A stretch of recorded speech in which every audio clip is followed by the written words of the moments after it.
pero mi nombre es Schneur Zalman, que es yo llevo el nombre del primer Rebbe de Lubavitch, de Chabad Lubavitch. Pero ya que es un poco complicado, mi mamá me ha dado un apodo que es un diminutivo. Por eso son que me llaman Uri. Y tengo 57 años. ¿Dónde nació?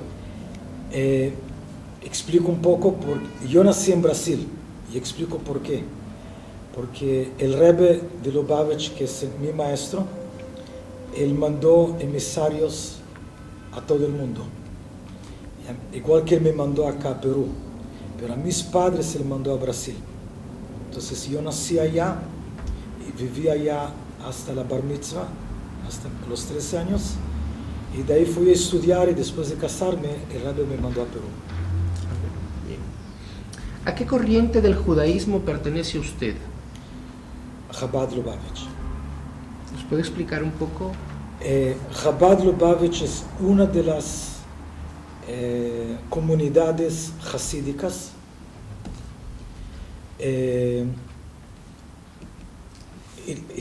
Chabad Lubavitch se caracteriza, especialmente hoy en día, en que es una comunidad que sale a enseñar. No es una comunidad cerrada, es una comunidad que sale a enseñar. A diferencia de muchas comunidades ortodoxas, que son comunidades más cerradas. No cerradas de élite, sino cerradas, estamos en mi comunidad. Chabad Lubavitch siempre ha salido a enseñar. Después de la Segunda Guerra Mundial, mucho más. Pero siempre hubo, en una escala menor, pero siempre hubo. Muy bien. ¿Desde cuándo descubre usted personalmente su vocación religiosa? Yo nací en un hogar ortodoxo. Mi papá también era rabino.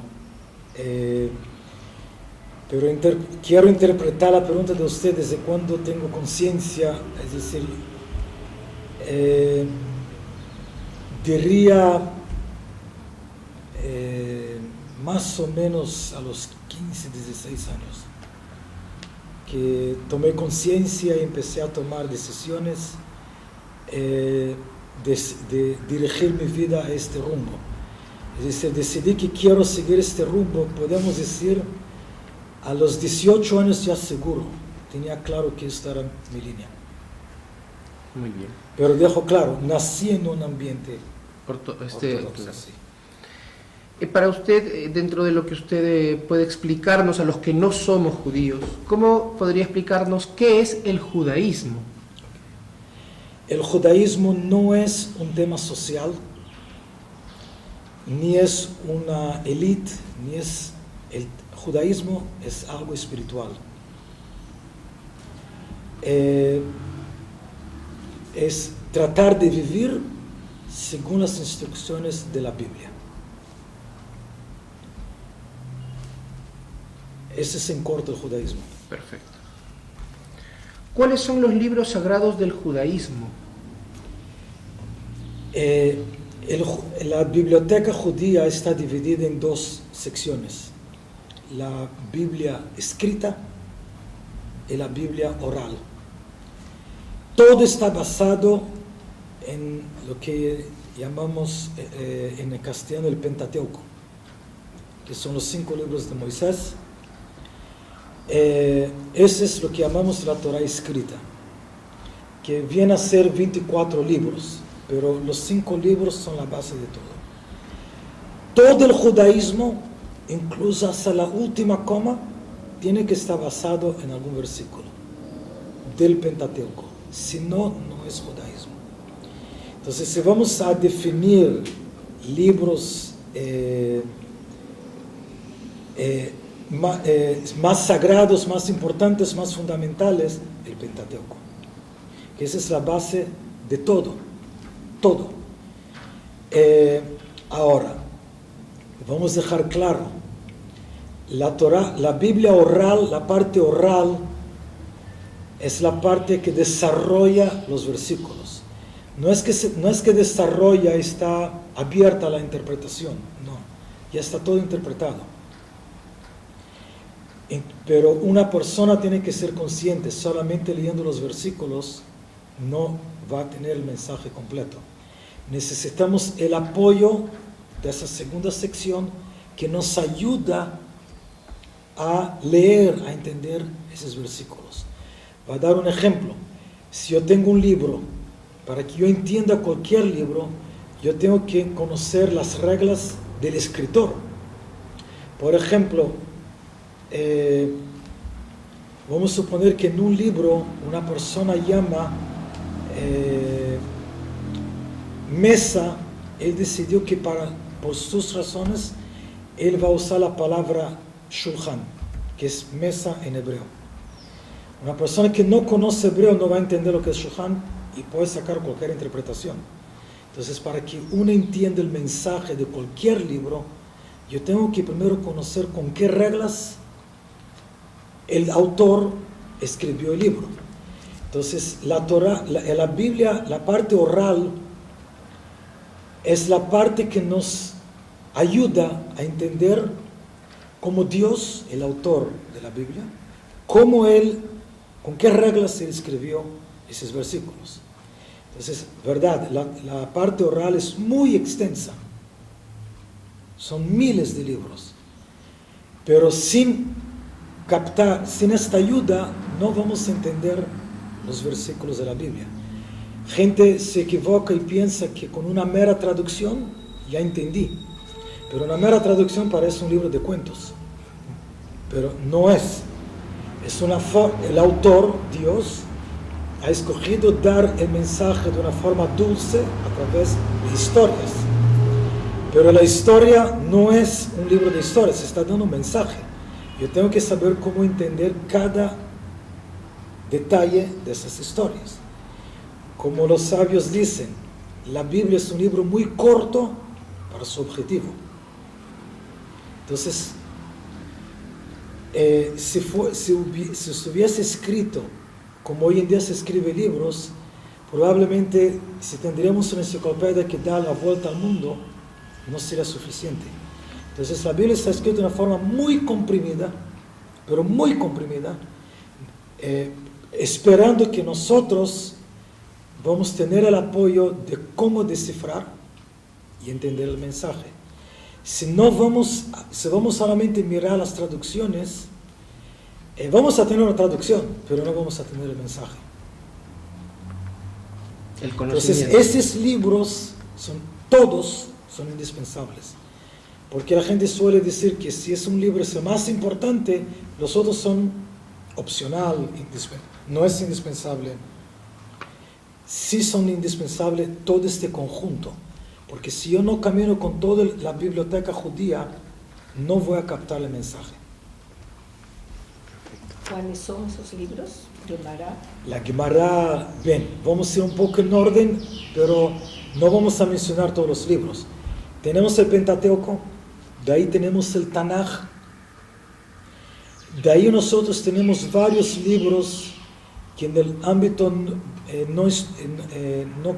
de la gente que no estudia no son muy conocidos, pero el siguiente libro más conocido es la Mishnah, que también tiene muchos libros alrededor menos conocidos a la gente que no está en casas de estudio. El siguiente bloque es la Gemara o el Talmud. Todos esos libros, la Mishnah y el Talmud, son libros de análisis que ayuda a uno a captar la lógica. Es decir, hay la sección versículos que es la base. En siguiente hay la sección análisis, pero la gente no es para descubrir, está descubierto. Pero esos libros nos quieren ayudar no solamente a captar lo que está escrito, sino captar la lógica. Cómo funciona la lógica detrás de la Biblia. Entonces, ese es más o menos el bloque de la Mishnah y el bloque de la Gemara, el Talmud. El siguiente bloque es el bloque halájico, leyes, conclusiones de los análisis. Pero no son conclusiones que recién ahora vamos a reunirnos y vamos a ver qué nos parece mejor. No. Son conclusiones basadas en los versículos. Todo está basado en el versículo. Pero cada sección tiene su objetivo. Entonces tenemos la sección versículos, la sección que me ayuda a encontrar la lógica detrás de los versículos y la parte práctica. Porque no podemos contentarnos de conocer la lógica o tener versículos. Al final de cuentas, el judaísmo es un judaísmo práctico. Entonces tenemos la sección halágica, la sección que nos enseña cómo llevar la vida práctica.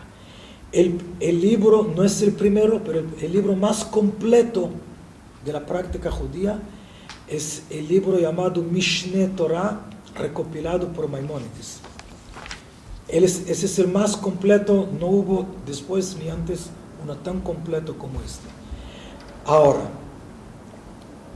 hay muchas otras obras, el Código de Leyes, que es una obra mucho después, del Rabino Caro. Hay muchas obras halágicas que hasta hoy sigue sucediendo, nuevos libros, porque hay nuevas circunstancias en el mundo. Entonces, hay libros que nos explican cómo aplicar. Por ejemplo, hoy tenemos la electricidad. Entonces, hay libros que dedican nosotros hoy cómo aplicar el judaísmo teniendo la electricidad, por ejemplo. Pero no inventan. Todos estos libros están basados en los libros anteriores comprobados. Entonces, esas son más o menos las secciones de la Biblia. Mishnah y Mishneh Torah es lo mismo. No. Ah, La palabra Mishnah tiene varios significados. Mishnah significa repasar. Como uno termina de analizar algo, repasa una conclusión. Mishnah también significa shinun, que yo tenga como en la punta de la lengua, tengo de memoria. cambio. No cambio, shinun, leshanen. Yo tengo algo bien, yo lo tengo bien masticado, lo tengo bien claro. Eso se llama shinun. Shinun viene de la palabra también filudo. Es decir, yo lo tengo Afinado. bien afilado en mí, está bien claro. Entonces, los libros de conclusión lleva la palabra Mishnah. Entonces, la Mishnah es una conclusión de los análisis desde que Dios entregó la Biblia, la Torah. Entonces, Él recopila de una forma muy corta la Torah, la Biblia, la parte oral.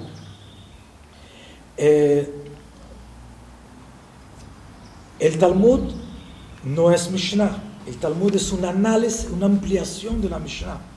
Muchos análisis, ayudándome a encontrar la lógica.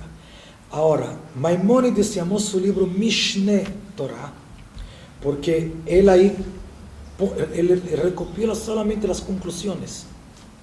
Es decir, él pone el judaísmo a la mano. Es decir, afilado, es decir, solamente textos. Él no busca enseñarnos lógica, él busca enseñarnos la práctica. Entonces, eso se llama, por esa razón que le llamó también Mishneh Torah, la conclusión de la Torah, la conclusión práctica de la Torah. Entonces, podemos decir que la Mishnah es la conclusión lógica de la Torah, y Maimónides es la conclusión práctica de la Torah. Más o menos tenemos. Por supuesto, estamos hablando acá en corto, pero tenemos la idea. Sintetizado, ¿no? Sí. Bien. ¿Usted es rabino de qué congregación? De Chabad Lubavitch en el Perú. Claro. Es decir, a mí me mandaron acá para abrir Chabad Lubavitch en Perú. Para esa razón el Rebbe me mandó acá. Me corrige si se está bien decir tradiciones o si está bien la palabra ritual. ¿Cuáles son las tradiciones y rituales más importantes del judaísmo? En esto me refiero, así como el cristianismo tiene el bautismo, la confirmación, el matrimonio, en la vida del varón y de la mujer en el judaísmo, ¿cuáles son estas etapas? Ok. Quiero interpretar la pregunta de usted, ¿qué es lo más importante? Sí. Le voy a hacer una pregunta. ¿Cuál parte del cuerpo humano es la más importante? Yo puedo contestar, pero por ahí va la respuesta. Todo el cuerpo. Si Dios libre a alguien le falta una parte del cuerpo, aunque él esté viviendo, le molesta. Es decir, todos queremos tener un cuerpo completo. No hay ninguna parte del cuerpo que podemos ceder y decir, no es tan importante. El judaísmo es un cuerpo completo. No hay ninguna parte que podemos decir, no es tan importante. Porque una parte del judaísmo que falta algo en este cuerpo. La persona va a seguir viviendo.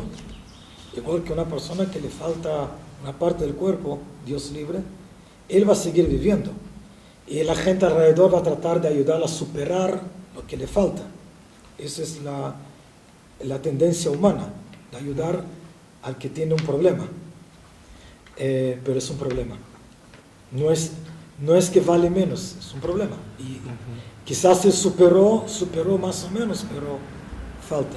Es decir, una vez que uno conoce la lógica de la Biblia, va a darse cuenta que todo cuenta. ¿Has visto en un partido de fútbol cuando sacan un jugador? ¿Qué pasa? Falta. Va a seguir el partido, pero falta, están más débiles. Cada detalle en el judaísmo cuenta, no hay un detalle que podemos Entonces, ceder. voy a replantear la pregunta y le voy a preguntar, dentro de este cuerpo uniforme de actitudes o de tradiciones que debe vivir el judío a lo largo de su vida, ¿cuáles son estas en el varón y en la mujer? Disculpa, no me quedó claro. Bien. Por ejemplo, ¿Cuáles son los rituales? claro, sí, la ¿Cuáles palabra son es que los es rituales del judaísmo para Sí. el varón y y para, para la mujer. Bien, son muchos. Ujú. El judaísmo es una vida. El judaísmo es una vida. No es como un diploma. Yo tengo una meta. El judaísmo es un estilo de vida. ¿Usted me entiende? Es decir, desde que uno nace hasta el último minuto de vida, él tiene que vivir el judaísmo. Es decir, el judaísmo no es como una profesión, que uno tiene una meta y después se jubila, o después ya terminó los estudios, ahora voy a trabajar. El judaísmo es una vida. Cada etapa de la vida hay instrucciones cómo vivirla.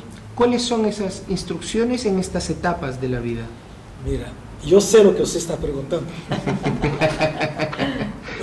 Vamos a reformalizar la pregunta.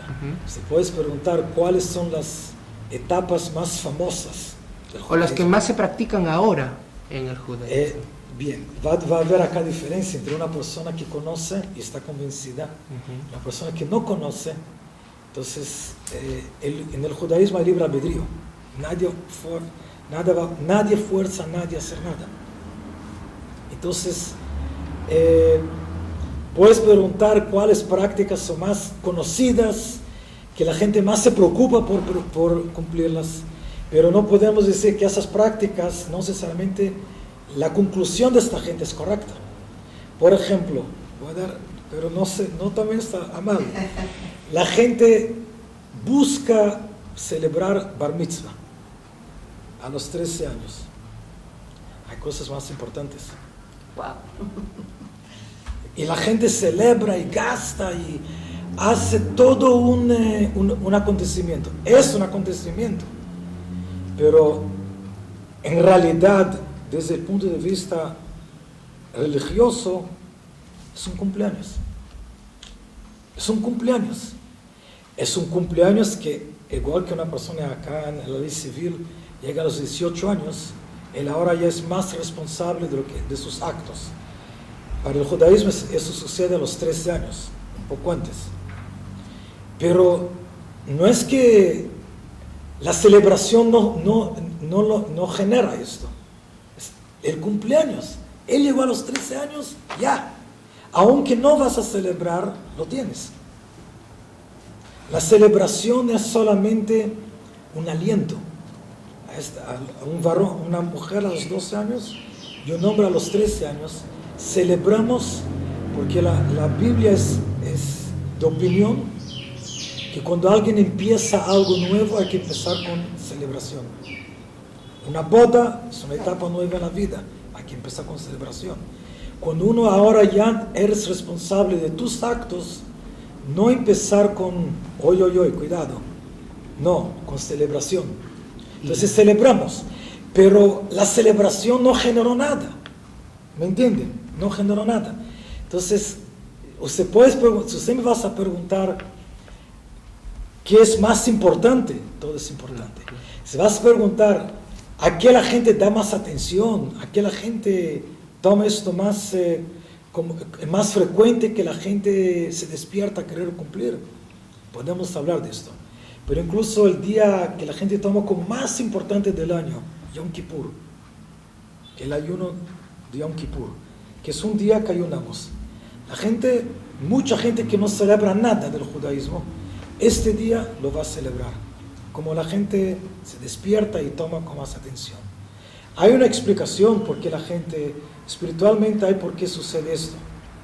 Pero no puedo decir que eso es más importante que el celebrar el sábado. No puedo decir que hay otros preceptos que la Biblia da mucho más énfasis por cumplir que el día de Yom Kippur. Es decir, es imposible decir que una parte del cuerpo es más importante. El corazón es más importante que un dedo, ¿correcto? Pero a alguien que le falta un dedo, le molesta. El pie, un médico va a preferir amputar un pie que el corazón, ¿correcto? Porque si el corazón no está, no hay nada. El pie no está, la vida sigue, ¿correcto? Pero no por esto alguien va a escoger, ok, vamos a vivir sin pie. Nadie quiere, nadie, absolutamente nadie quiere. Porque el pie es importante, cada uno con su función y cada tema en su perspectiva es tan importante como el corazón. En la práctica, el pie no es menos importante que el corazón. Pero si va a decir vida o muerte, el corazón es más importante. Pero en la práctica del día a día, espero que usted me entiende. Sí. Entonces, puedo dar a usted ejemplos de temas que la gente toma como más frecuente, que la gente, aunque no observa el judaísmo, se preocupa o se entera, sabe que existe, porque hay muchos otros preceptos que la gente no sabe que existe. ¿Beseder? בסדר גמור. Muy bien. Sí, el bris también. Bris es la circuncisión. Mucha gente se preocupa por hacer el bris. Mucha gente que no es judía en Estados Unidos ofrecen las clínicas a hacer bris a la gente. La circuncisión. Y Sí. mucha gente hace. Y muchos, ¿no? Sí, pero es muy importante. Pero eso una persona que no tiene bris sigue siendo judío. Por eso no quiero usar que algo es más importante. Puedo hablar de lo más frecuente. Por ejemplo, una persona que tiene bris y no va a cumplir nada después, también está mal. Espero que usted me entiende. Una persona que tiene bris, todo kosher, todo bien, pero llega a Pesach, no come matzah, come pan. Rompió la línea de las cosas. Rompe otro detalle, es decir, cuando miramos el judaísmo como un cuerpo, sabemos que todo cuenta.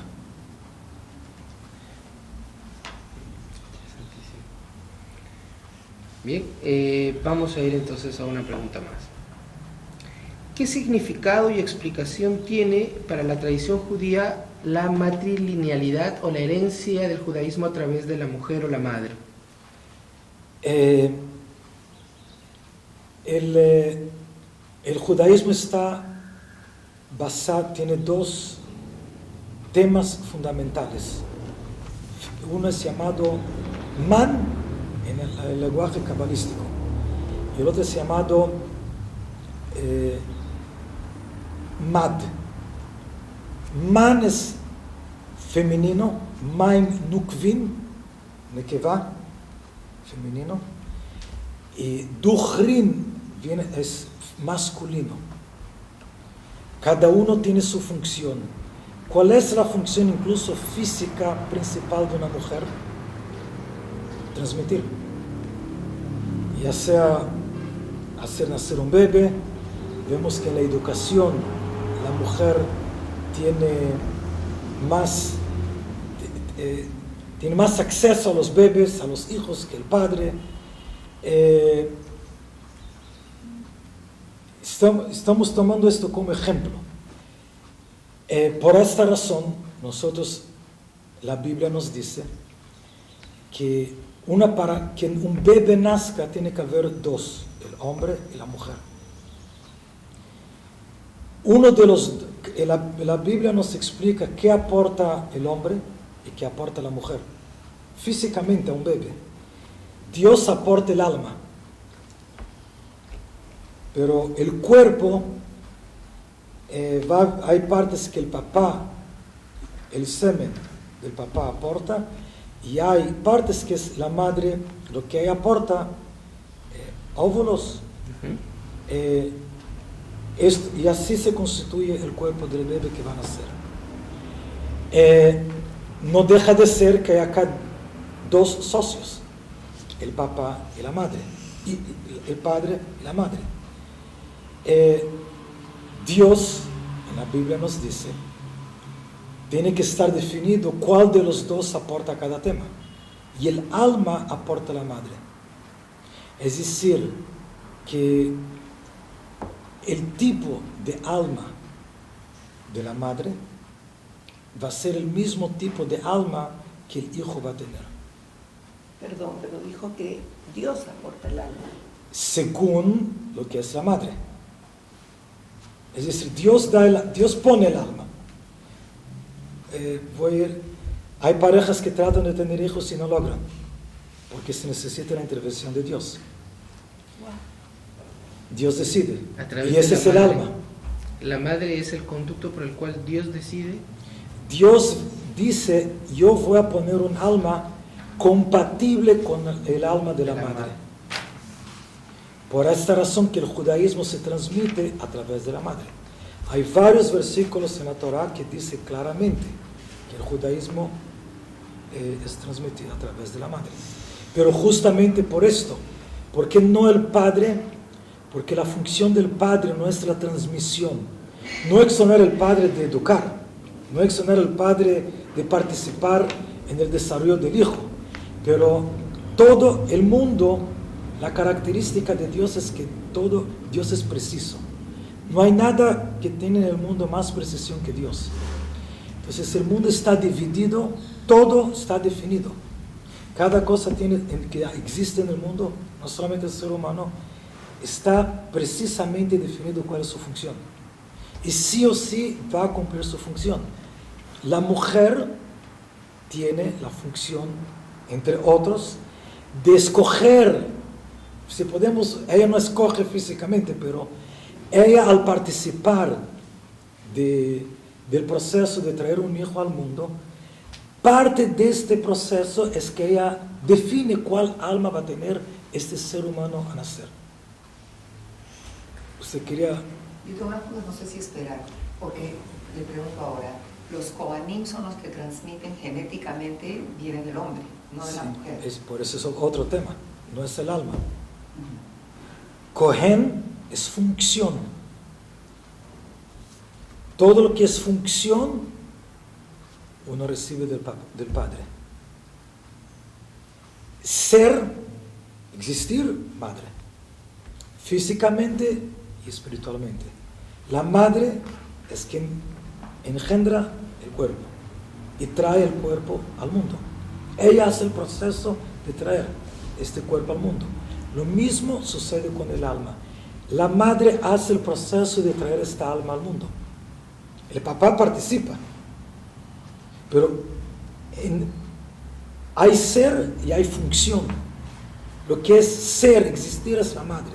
El padre, ¿cuál tribu uno pertenece? Es el padre. Lo mismo, ¿cuál función uno tiene? Es el padre, sí. Y puedo preguntar qué opina usted de parejas homosexuales o lesbianas que quieran tener hijos, ¿cómo los reconocen? No pueden tener hijos. ¿No pueden? ¿Tienen? ¿Cómo pueden tener hijos? ¿Tienen? ¿Cómo?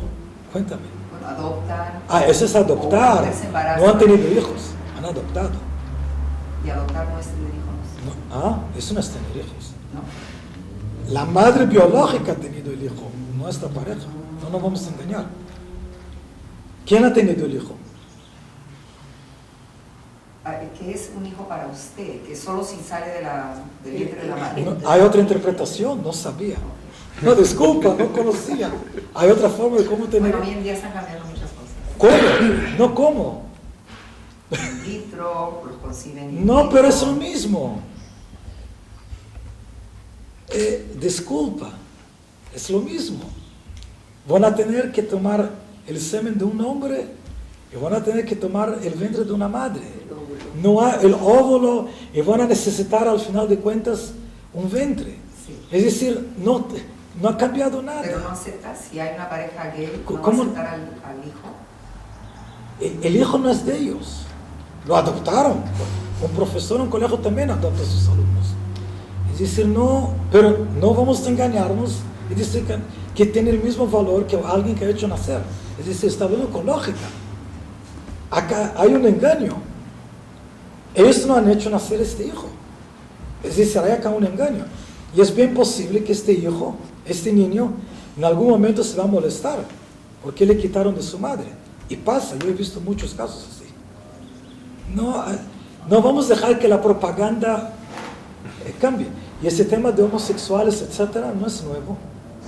¿Por qué Egipto cayó? ¿Cuál era el gran problema de Egipto? Cuando el pueblo... Nínive. ¿Ah? Nínive. Nínive también. Pero Egipto, la gran potencia de Egipto, cuando el pueblo judío era esclavo ahí, cayó por ser homosexuales. La Torah lo dice. El diluvio.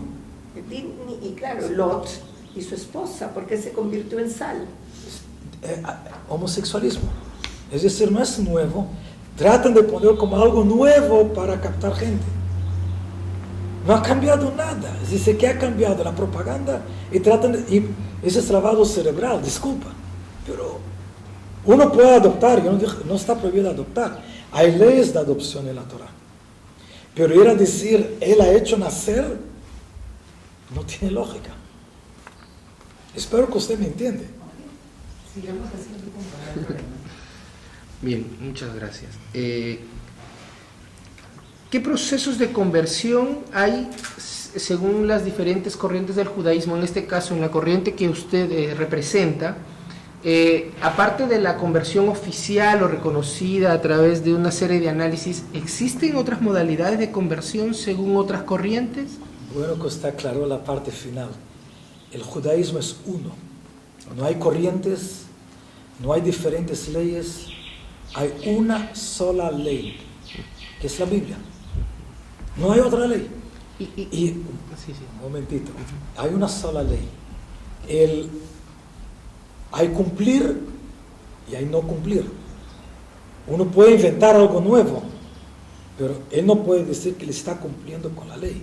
Se ha hecho su ley, ok, pero la Biblia está muy clara. No hay diferentes corrientes y tampoco no hay diferentes procesos de conversión. La Biblia acepta que haya conversión, pero siempre y cuando que uno lleva a cabo los pasos que la misma Biblia dice que son los pasos para una conversión adecuada, auténtica. Un momentito.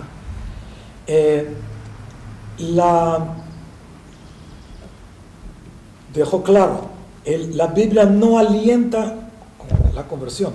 Los más grandes sabios que el pueblo judío ha tenido han sido conversos. El famoso Rabbi Akiva, hijo de conversos. Rabbi Akiva es el maestro del Talmud. Todo el Talmud está basado en Rabbi Akiva. Ónkelos. Es decir, podemos dar ejemplos sin fin de gente que se convirtió al judaísmo y llegó al auge. Es decir, llegó al auge intelectual y de liderazgo, porque una vez que uno se convierte, está prohibido que haya diferencia entre él y uno que nació como judío. Pero dejamos claro, un judío está prohibido de hacer proselitismo, prohibido totalmente, porque su primera forma de ver la vida es aceptar como Dios lo ha hecho.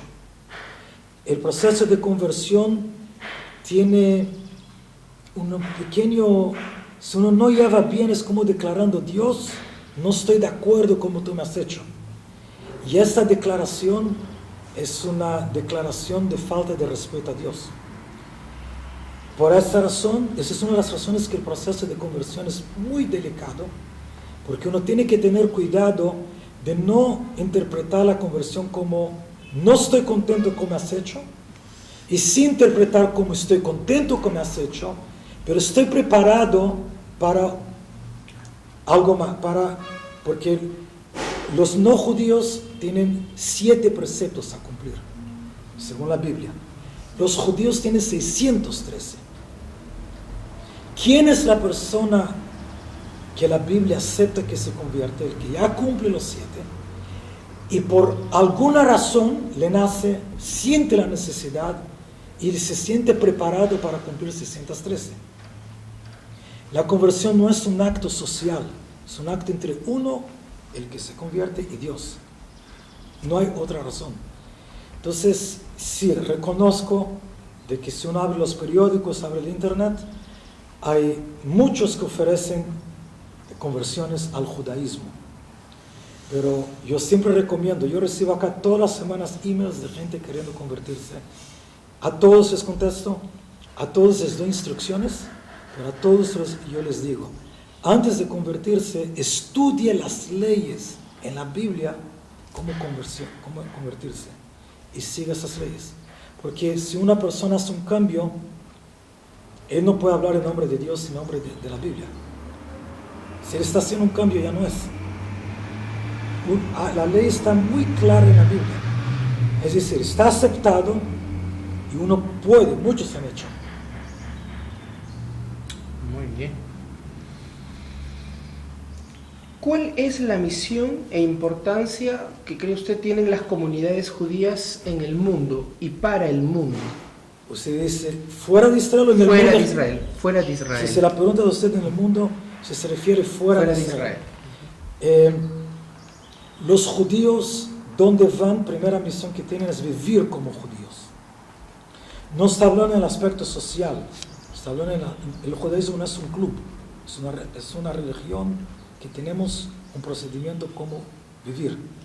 Y número 2, el judío tiene que ser un ejemplo para las demás naciones, alentándolos también vivir según los preceptos bíblicos.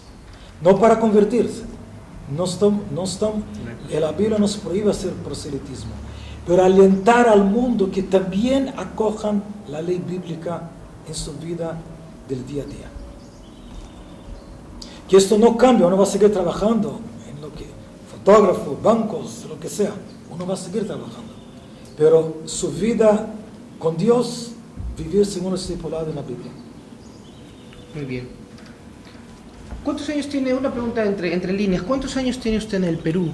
32 años. 32. Muy bien, entonces en este tiempo que tiene usted viviendo en el Perú, ¿de qué manera afectó a la comunidad judía peruana la creación del Estado de Israel en el momento en el que se creó? ¿Y qué acciones tuvieron la comunidad judía para favorecer o alentar la creación de este Estado judío? Ok, usted me entiende que yo no estaba acá en Perú cuando crearon el Estado, el gobierno de Israel. Hace 71 años. 71 años. Pero las noticias o cosas que él en su experiencia haya podido... Puedo contar mi experiencia Sí. acá en el Perú, porque puedes entender de cómo yo me he visto, gente me acerca a hacer preguntas o decir cosas. Yo siento que la gente no judía en el Perú vincula el judaísmo con Israel. Y siento que la gente no judía en el Perú respeta, toma con respeto. Y él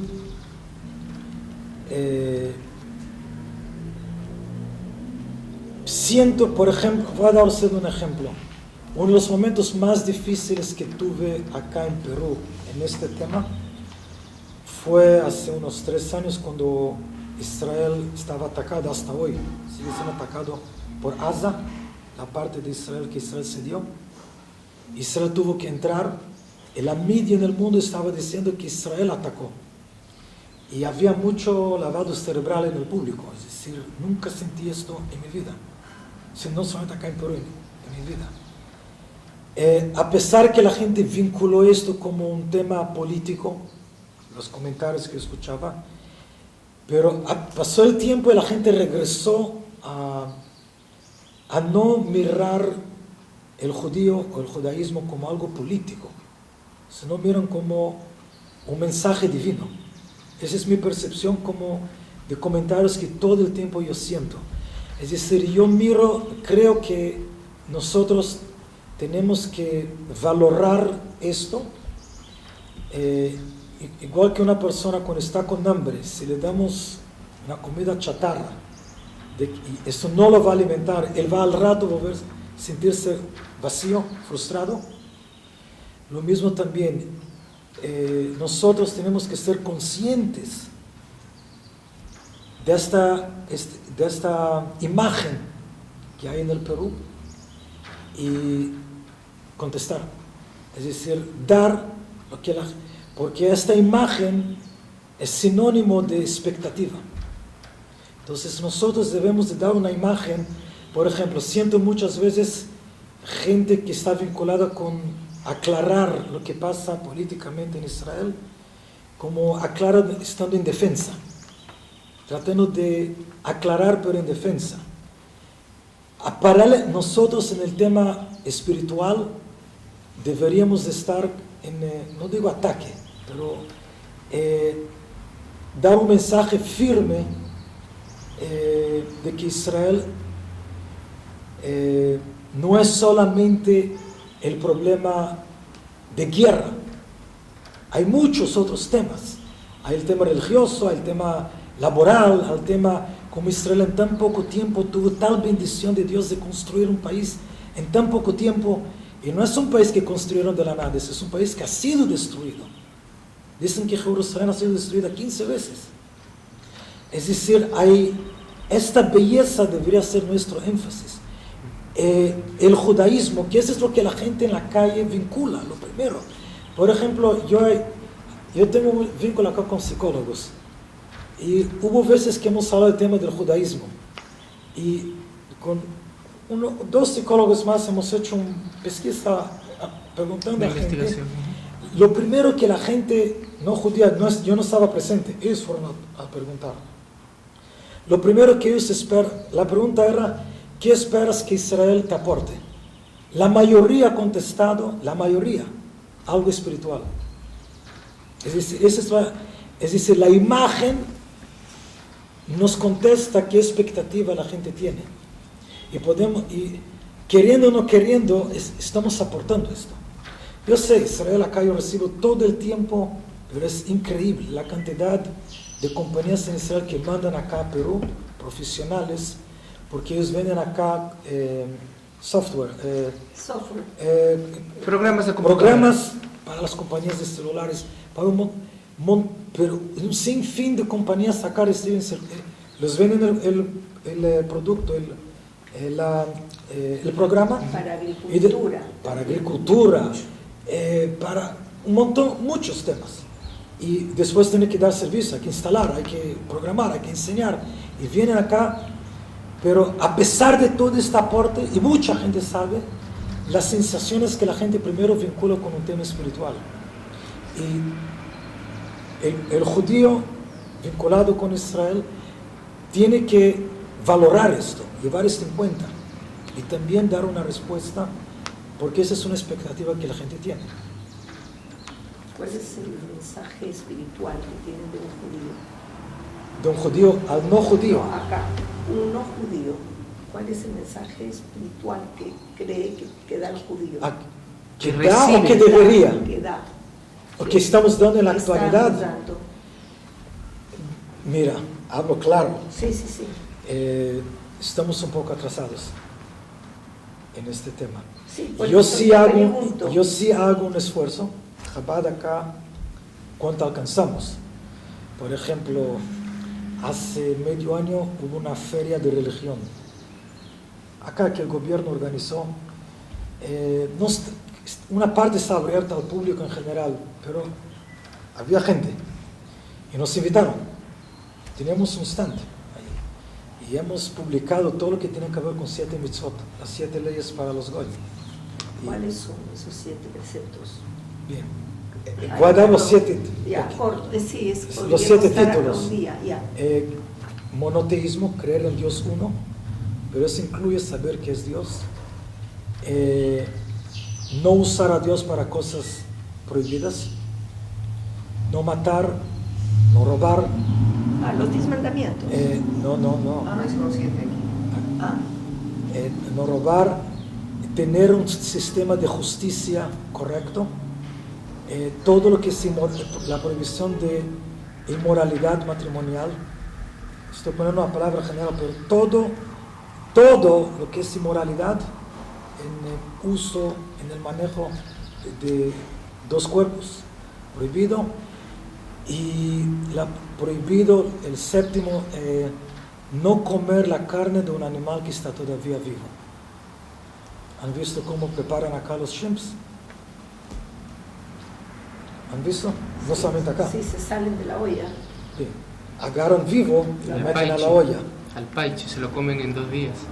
Pero lo comen Vivo. entonces, Lo cortan y mientras está remoto, sí, existe eso en la selva. porque hay unos paiches muy grandes. Sí. Yo soy de la selva. Y 2 días eso está en el agua. totalmente prohibido. Están El vivos ani- en el agua y los van cortando y los van cortando. Pero el pez está vivo. Ajá. Eso está prohibido. Hay que- Se puede comer carne. La Torah la Biblia no prohíbe. Pero no, sí. Pero que el animal tiene que primero morir y después puede consumir su carne. Pero no mientras que él está vivo. Yo no sabía del paiche. El paiche, sí, así lo hacen al paiche. Sí, porque he visto No hay hay refri, paiches. pues. Pero es verdad, el cangrejo lo venden vivo, Sí. el camarón lo venden vivo. Los Tienen- mariscos se tienen que tienen, comer vivos. peceras en Ese el es el- restaurante. Sí, y Uno escoge sí, y mete a la olla hirviendo. Este fresco. El japonés, por metido ejemplo, animal vivo. el marisco lo saca de la almeja, lo tira y en movimiento lo cocina, porque los mariscos apenas mueren, empieza su degradación, se empieza a descomponer. Por eso inmediatamente. Ok, pero está prohibido. Está me ha prohibido. dado una lección, porque yo he vivido acá toda mi vida y nunca he sentido que esperan que me ven como que doy un mensaje espiritual, jamás. Y cuando sí me preguntan qué es el judaísmo, yo sé hablar del monoteísmo, pero no sabía de los otros 6 preceptos. No matar, no robar, para mí son los 10 mandamientos. O si puedes mirar en Google, 7 Noahid Laws. Seven. Las 7 leyes noágidas. Hay sites, hay comunidades en Estados Unidos. En Brasil ahora Chabad tiene 50 comunidades con los 7 preceptos. Y aprendí algo hoy día. Y tenemos que enseñarlo en el colegio. Sí. El museo también. ¿no? Sí, La también página. es importante ya destacar estos 7 Esos temas sí, preceptos. y tal vez sigue poniéndolo en la parte virtual o haciendo Sí, alguna. sí, ¿no? sí. Vamos a pasar Usted directo. puedes ampliar el tema mirando en Google Sí. toda la información que hay, porque hemos Los mencionado acá seven, ¿cómo lo llaman? las 7 leyes de Noah. De Noé. Noah. Sí. Ah, Vamos a pasar a la pregunta 15, porque no hay diferencias litúrgicas acá, ya comprendí que todo es un solo cuerpo.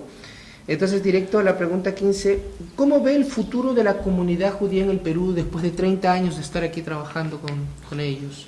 Mira, el pueblo judío se ha caracterizado desde más de 3.000 años que siempre hay la sensación, nos estamos terminando.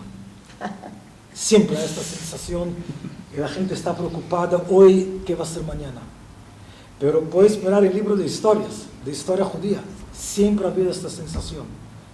Ya la Biblia hay un versículo que dice, Atema me'at mikol amim, ustedes siempre son minoría.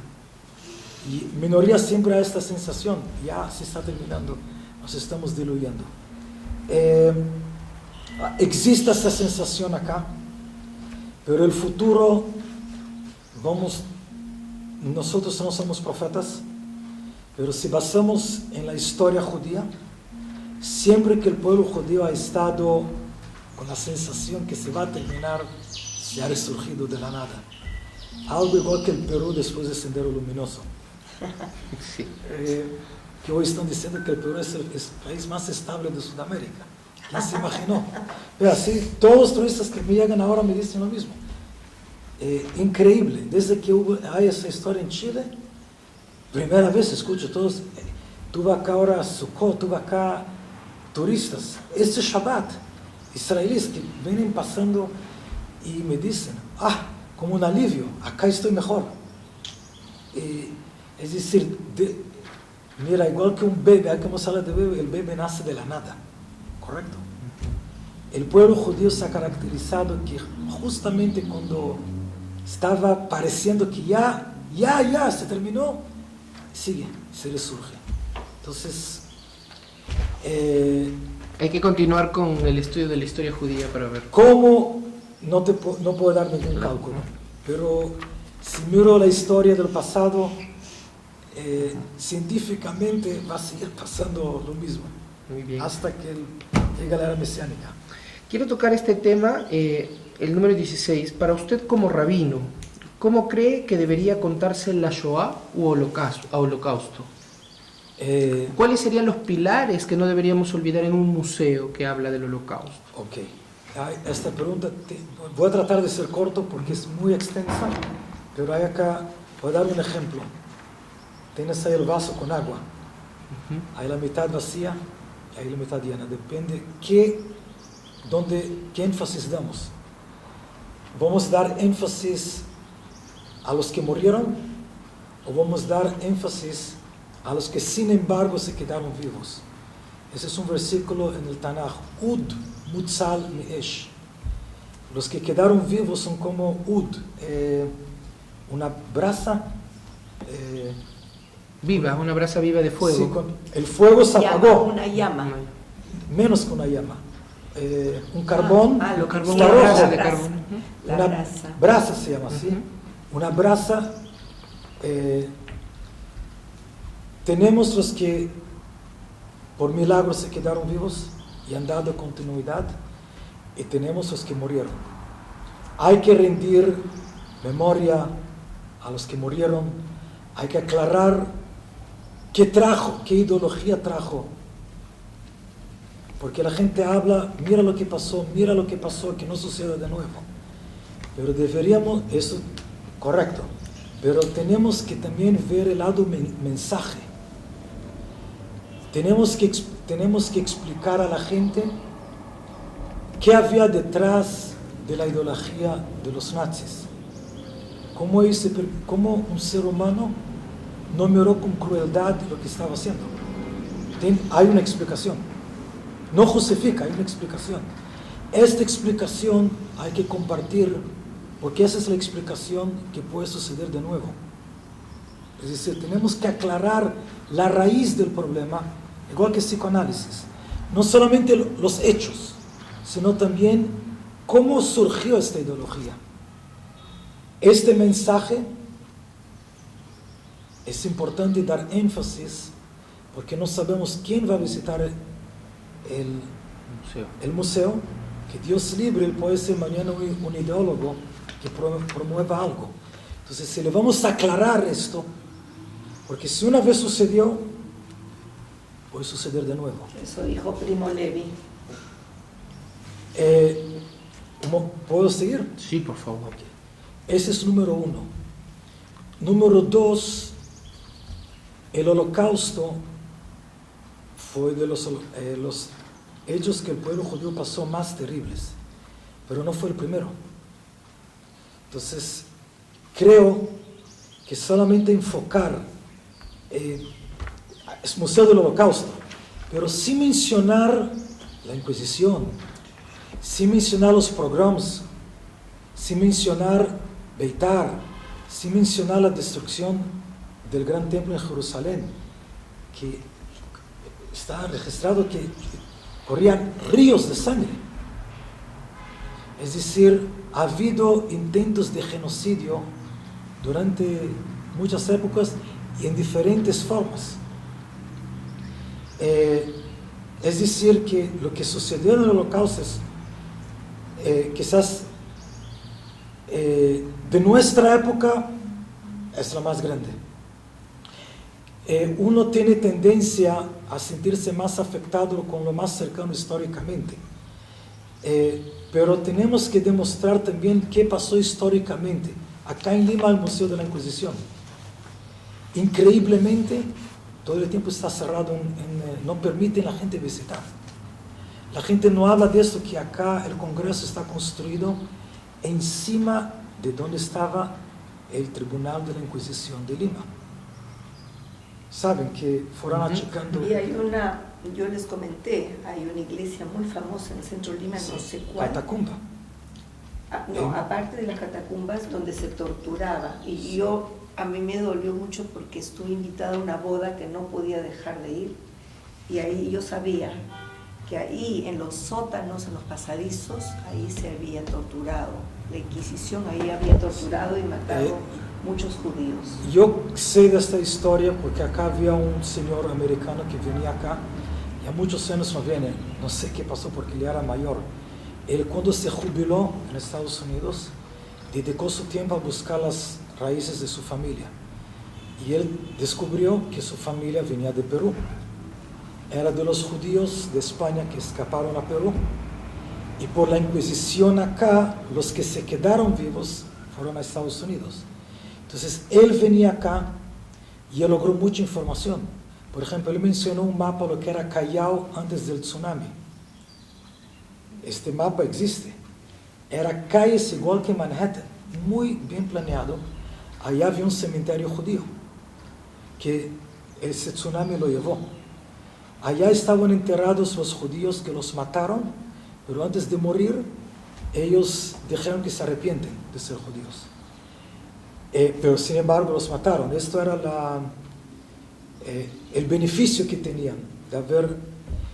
En Catacumba hay huesos de judíos que murieron sin arrepentirse.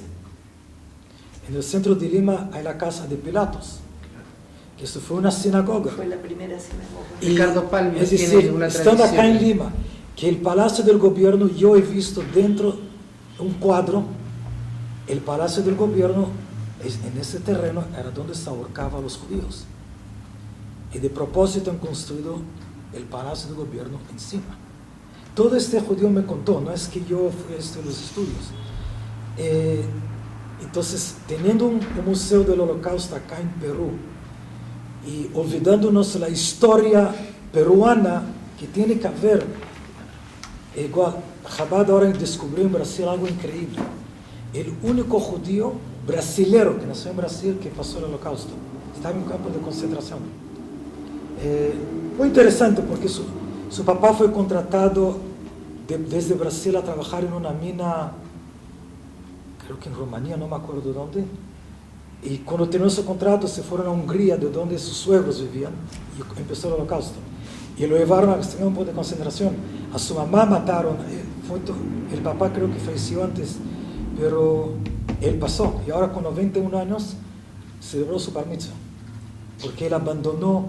Ahora, es decir, entonces ahora Brasil están haciendo énfasis, porque los que le celebraron es la Comisión del Holocausto de Brasil, que el principal es el rabino de Chabad, él es el director. Entonces, hicieron todo un tema, y él habló, él contó, él está, Baruch Hashem, él está bien, y todos sus nietos, bisnietos, todos han venido a la celebración.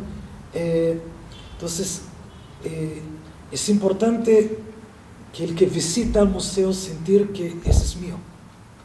Eso no es algo solamente una historia. Entonces, veo acá el tema de ver que es Museo del Holocausto, tiene que ser el énfasis, pero que hay una esquina que aclare la historia de los genocidios contra el pueblo judío. Por ejemplo, leíamos muy en corto la salida de Egipto. Paró, el rey de Faraón. mandó matar a los varones judíos. Sí. ¿Saben A cuánto? los primogénitos. No, a todos. ¿A todos? Varones Sí, y que después. solo los primogénitos. Ah, ya. No, esto fue la última plaga. Ah, ya. Pero antes de esto, él tuvo un decreto. Claro, por Por eso es que- por eso Moisés murió lo en el esconde. río Nilo. Sí, Ya, tiene- son dos disculpe, historias. Disculpe. Un momentito. Y al final él mandó a matar a todos. Varones y mujeres, todos. Ok. ¿Cuánto tiempo duró ese decreto y que mataban niños judíos? 80 años. 80 años. Eso es un exterminio. Es decir, ese es un genocidio y es increíble cuando se habla de genocidios no mencionar esos hechos históricos. 80 años y el mundo callado. Es decir, 80 años. Es decir, poner el holocausto como algo aislado, no estamos minimizando el holocausto, pero poner esto como algo aislado, creo que pierde fuerza. Perspectiva. Porque hay acá una ideología. Y eso es lo que tenemos que aclarar a la gente para no caer en esta trampa de esa ideología. Porque esta ideología se ha repetido varias veces. Entonces, es importante aclarar que la persona que sale, sentir ese es mío. Acá en Lima pasó. Puedo ir a visitar. Mira, cómo la gente acá está callada de que han permitido durante los años que vayan destruyendo poco a poco el tribunal, porque eran todas esas cuadras. Este señor me enseñó el plano de esta casa. Él fue el que me contó que lo que queda ahora, hace unos años atrás cambiaron el nombre.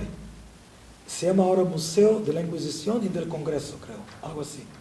Como poco a poco, Lo quieren borrar. adentro, la primera vez que yo entré ahí, había más objetos, porque había los objetos de tortura. Pero la segunda vez que estuve ahí había menos. Había cuadros ahí describiendo, y cada vez hay menos. Hay acá archivos, igual que a Guinness, el que hizo, Guinness. Marcos. pero él hizo esos 3 tomos. A Marcos Aguinis, sí, yo leí el libro. Sí, pero él de casualidad encontró esta información, porque él fue a España investigando otro tema, y de paso él vio que hay un tema más interesante. Esto Coco Dajas me contó, y él hizo, y pensaba, nadie sabía que él estaba sacando esta información. Tenemos acá que están escondiendo el tema de la Inquisición del Perú, no se habla. En el museo lo contamos en la exhibición permanente, ahí está contado, pero creo que hay que profundizar más. Pero en realidad el museo no es Museo del Holocausto No, Judío, es el Museo de Judío Historia del Perú. Por eso. Sí, es, no Entonces, es el con más razón. Sí, Si yo me estaba cuidando de no minimizar No, no. el holocausto, pero si es Museo de la Historia Es Judía, válido. entonces con más razón la historia Es- judía de la Inquisición. claro, La casa de Pilatos tiene Es una verdad que la orden, tienen cerrada. Sí. la casa tiene una orden de no permitir entrar. Hace un año dijeron la van a remodelar y nunca la han abierto. No, ese es el pretexto. La Inquisición, Años 15 de- años está en remodelación, siempre. Y parece que hay una calle, ¿no? Mata Judíos. ¿Por qué esta calle se llama Mata Judíos? Hoy ha quedado calle de los judíos, pero originalmente era Mata de los Judíos, porque esta calle conecta el Congreso al Palacio de Gobierno. Entonces, Tiene razón. ¿dónde? Tiene razón de Por estar. ahí el judío que iba a ser Pasaba matado por esa calle. salía del tribunal y pasaba por esta calle, llegaba al terreno donde está el Palacio de Gobierno y lo ahorcaba. Entonces, por eso se llamaba la calle Mata Judíos. Sí, por eso también era para mí importante ver cómo se tocaba el tema, porque el holocausto ha sido tocado de tantas formas y más que todo hollywoodenses, que hay que extraer un verdadero contenido, y con lo que usted dice creo que podemos hacer Dice una que línea más amplia de esto. que el que visita recibe un mensaje personal. A mí me han hablado.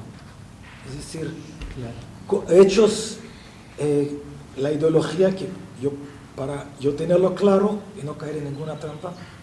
Hay gente. Hoy llaman eso antisemitismo. Hay. Hay mucho. Entonces tenemos que aclarar.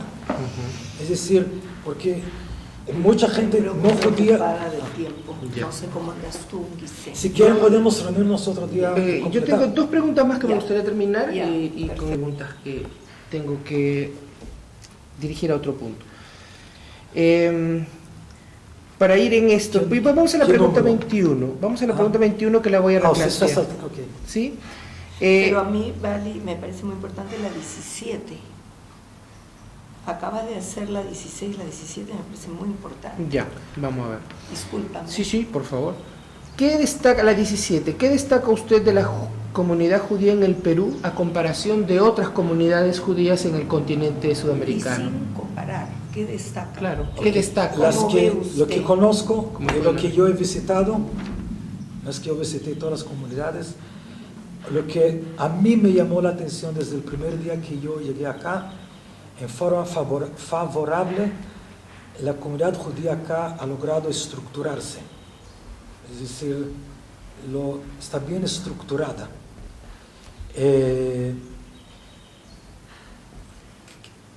Creo que esto destaca y yo miro esto como una prueba. La comunidad judía acá en el Perú no es tan pequeña como dicen, hay otras mucho más pequeñas. Otras, yo sé de otros sitios en el mundo que tienen comunidades más o menos de este tamaño, que la gente no está tan identificada con la vida judía. La vida, los acontecimientos, acá sí. Es decir, acá la comunidad, hay gente que vive su vida, apartado de la comunidad, incluso viviendo cerca. Pero el común de la gente hasta hoy ha tratado de vivir socialmente dentro de la comunidad. Creo que eso es producto de que hay acá una buena estructura. Entonces creo que esto destaca. Dentro de esta estructura, o el hecho de que se haya logrado estructura, ¿qué rol cree usted juegan el colegio León Pinelo, las sinagogas y el cementerio israelita? Y el club. Y el club. Es parte de esta estructura. Eso es lo que yo quiero. ¿De qué manera, por favor? Todo eso es igual que hemos dicho antes. Eso quiero saber. Mira, antes que hemos llegado, que Chabad llegó acá, no había acá comida kosher al alcance de la comunidad. Chabad introdujo esto y hoy hay. Pero la comida kosher es más vivencia. Estructura, la comunidad ha tenido una base. Es decir, yo he visto gente que se apartó de la comunidad en la edad universitaria, un poco después, y después regresó buscando. Porque cuando uno sale de algo sólido, tiene a dónde regresar. Entonces, todos esos ejemplos que usted acá menciona en la pregunta, tiene su rol en esta estructura sólida. Por ejemplo, la comunidad judía, no todas las comunidades, no todas las sinagogas han sido constantes en tener un rabino. Usted menciona acá rabino. Pero la comunidad siempre ha tenido rabino. Y esto ayudó mucho. Quizás no todos van al club. A veces estaba vacío. Desde que yo llegué acá durante la semana está vacío. Pero la gente sabe que hay. La gente cuando quiere algo, a veces un domingo uno aparece, no porque quiera hacer deportes, está buscando algo. Es decir, acá se destaca que hay una estructura, hay una base. Ya para terminar la última pregunta, lo que está pasando ahorita en Medio Oriente, lo que está pasando con Israel, Palestina y todos estos problemas, ¿cómo toma la comunidad judía en el Perú esto? ¿De qué manera le afecta? ¿Tienen ganas de ir? ¿Cómo se identifican? ¿Cómo toman o cómo creo que deben de tomar? No, ¿cómo usted ve que ellos lo toman? Ok, vinculo esto un poco con la pregunta que usted ha hecho antes. En mi opinión, hay que aclarar lo que pasa, pero el énfasis tiene que estar en opacar los problemas con los éxitos. A veces creo que están dando demasiado énfasis al problema, a la defensa del problema, que de florecer lo bello, espiritual, y todas las otras cosas bellas, laborales, etcétera, que hay, lo que hemos hablado antes. ¿Cómo siento acá hoy en día? Mira, hay una gran diferencia entre no creo que haya una opinión homogénea de toda la comunidad. Creo que hay una diferencia. Un alumno que está todavía en un Pinelo piensa de una forma, un universitario piensa de otra forma, un dirigente comunitario piensa de otra forma y el común de la gente piensa de una forma diferente. No creo que hay una sensación homogénea. Que se interesan, los que ya de edad universitaria para arriba se interesan. Pero la conclusión que toman, si me importa, si voy, si voy a hacer algo, ya va a depender en qué ámbito uno está. Muchísimas gracias por su tiempo. Claro, Muchísimas me ha gracias. dado una lección